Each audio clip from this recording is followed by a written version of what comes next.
Believing in God is for dumb people. Evolution answers the question of how we got here. So how do we know that a God even exists? That's so dumb. That's how we start. Let's start a question with an insult. That's always helpful, right? Religion is for dumb people. Well, look, it is. You are unintellectual if you believe in God. Okay, well, let's start by saying that reason itself needs to be explained. And if people are going to say, well, you're dumb for believing in something, what that person's presupposing is that it would be intelligent to believe something else. But why does reason exist to begin with? Why can we use a 3-pound organ between our skulls to try and ascertain truths outside of our skulls? Why can we do that at all? I mean, it's like when atheists say, well, there's no evidence for God. I sometimes want to say to them, why is there evidence for anything?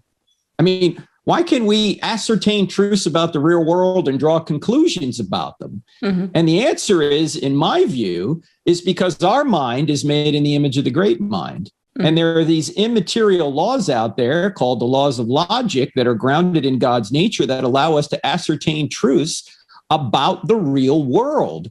So intelligence itself needs to be explained. When people say you're dumb if you don't believe X, Y, or Z, well, they're assuming that intelligence exists.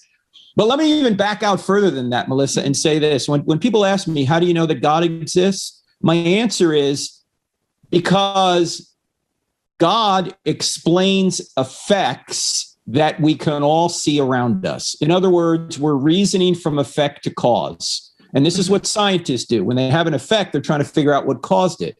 So one example of an effect is creation itself.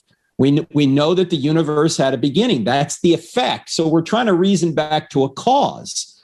And if space, matter, and time is an effect, then the cause must be spaceless, timeless, immaterial, powerful, personal, and intelligent. This is some of the things we unpack in our I Don't Have Enough Faith to Be an Atheist book and presentation. Design is an effect. So we're reasoning back to a cause, a designer. There's design in the universe and design in life. So we're reasoning from effect to cause. We have a moral law written on our hearts. That's an effect. So we're reasoning back to a cause, the moral lawgiver. We have the ability to reason, which is what we were just speaking about. That's an effect. So we're reasoning back to a cause, a transcendent mind. So how do we know God exists? We reason from effect to cause. We know him by his effects. Hey, isn't it interesting, though, that the evolutionists, speaking of evolution, because that was part of the question, they assume that the effect is greater than the cause, right? They're saying that we have all this complexity, say, just in human life, for example, that arose from something very simple. And somehow it brought us to this greater effect than the cause itself had to begin with. Well, that would seem to be a violation of cause and effect because the cause can't give what it doesn't have. So the effect shouldn't have something the cause doesn't have.